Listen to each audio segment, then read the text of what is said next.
A goal is not a plan. A goal is an objective that you want to get to, and it's the end point. But the plan actually goes into more detail about what you're actually going to do to get to that end point. What you're going to do, the steps you're going to take, the resources you're going to need to actually meet those goals. Welcome to the business behind your business. Conversations to help your business grow and thrive. Hi, I'm Paul Sweeney, founder of Pretium Solutions, chartered accountants and certified business advisors, hosting the business behind your business.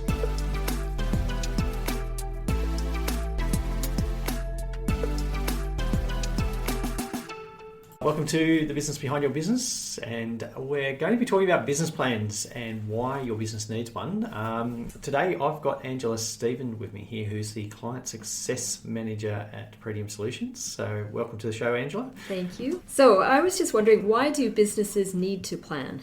Yeah, look, it's something that every business really needs to do, and ideally this time of year is a good time to be thinking about planning for next year when businesses tend to wind down a bit. They've got time on their hands, owners are thinking a bit more relaxed. So it's a good time to assess where you're at and what you want to achieve in the next 12 months.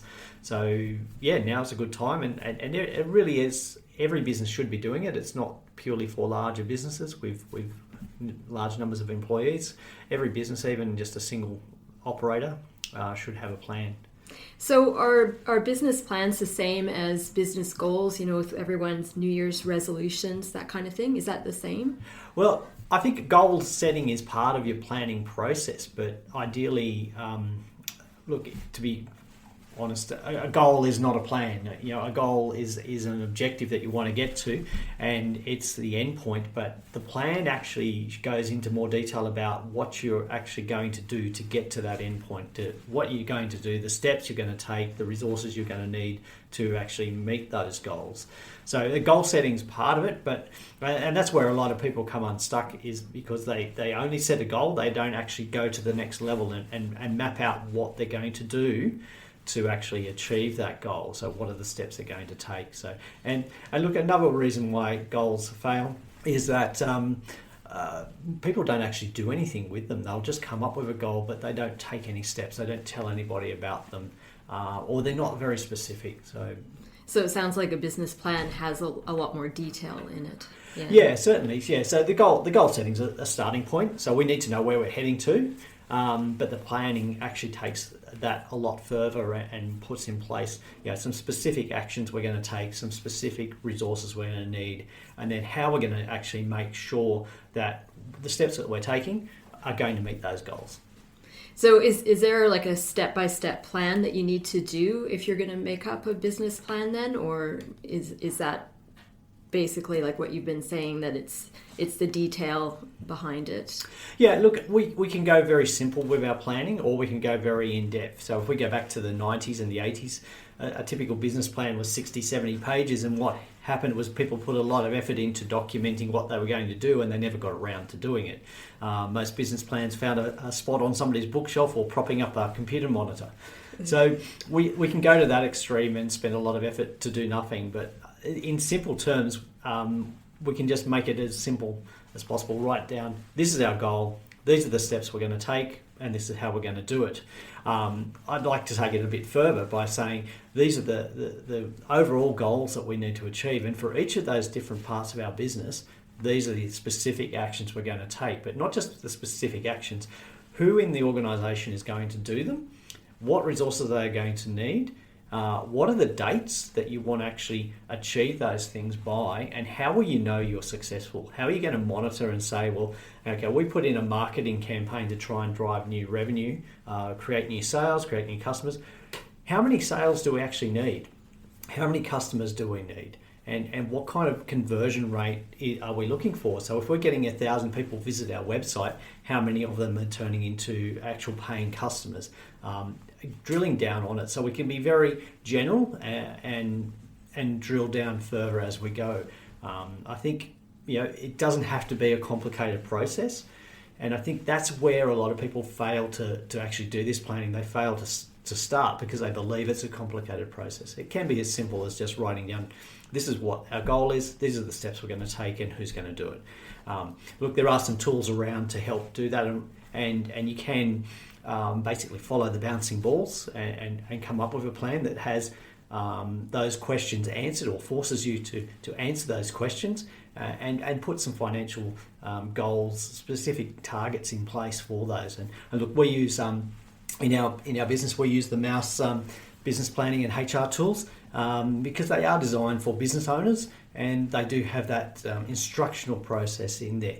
And at the end of the day, when you answer the questions, you can produce quite a comprehensive business plan that's workable. And as part of that process, they'll come out and help you design your action plan for that. Now, for some people, that's good. That's all they need. But for many businesses, look, they're good at doing what they do, but they're not good at the business planning or the implementation or actually assessing the next actions that are required. And that's where you can work with your accountant or your business advisor to actually help you design a better plan with specific targets, the best way to implement, the best way to access the resources, and actually how do you know it's effective. So there's probably 3 steps to there. One is that initial thought process about what you want to achieve. The second is documenting it, and the third is really implementing and monitoring the process.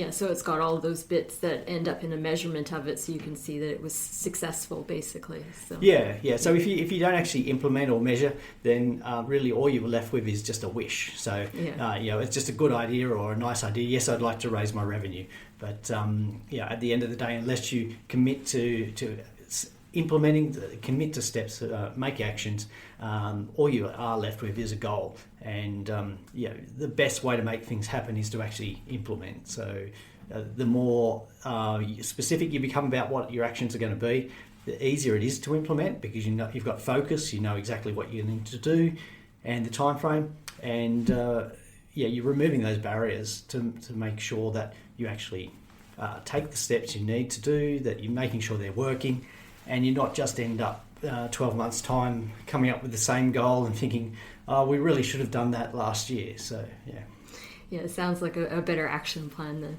So when should you be getting advice then to help you with this business plan? Yeah, look, the ideal time to get advice for a business plan is before you start your business, but most people don't do that.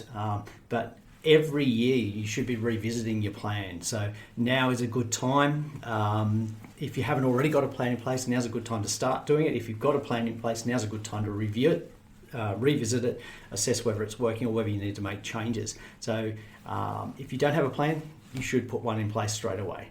And in terms of getting advice, that's an easy process. Working with a qualified accountant or a business advisor to help you through that process, you increase your chance of success, because what happens with a business plan or any kind of advice really is that people go and implement, but they don't follow through on that process. So working with an accountant or an advisor helps you get that regular feedback about how you're going on your journey, what's being successful and what the next stages are, and you increase your likelihood of success. You increase the outcomes that you're going to achieve by having that regular feedback. It also means that you can concentrate on running your business and not trying to be the other parts of your business and learning new skills that you don't have time to do. So you keep moving forward, basically. Yeah. So when you go into business, there's so many hats you wear.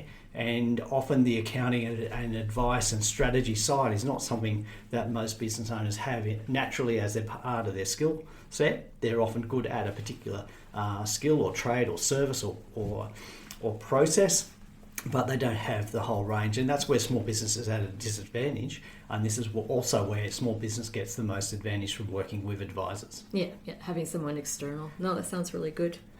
Yeah. So look, I'd encourage everybody to make a plan now. You start with those initial goals and think about how you can actually drill down and make them more specific. So you've got specific actions, specific targets, and actually monitor those results. And at the end of the day, when you actually take those steps, you make the effort, you go through the process, then in 12 months' time, when you're revisiting your goals, you'll have new ones based on a successful year. Yeah. Let's see some movement. Absolutely. We want to see our profits going up. We want to see more successful businesses. more sustainable businesses. And the truth is there that the businesses that plan and implement are more likely to succeed. Sounds great.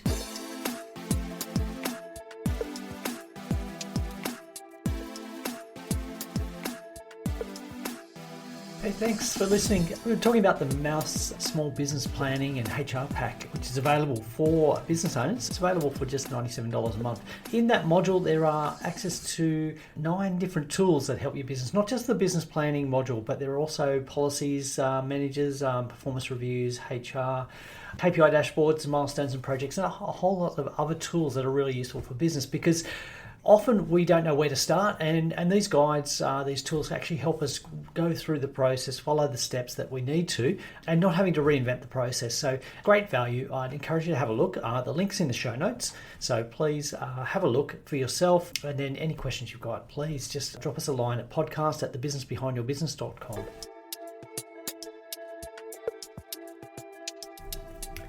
Thanks for listening. Do you have a question you'd like our team of experts to answer? If you do, send your question to podcast@thebusinessbehindyourbusiness.com. To hear more from The Business Behind Your Business, don't forget to subscribe using your favourite podcast player. Or you can visit the businessbehindyourbusiness.com website.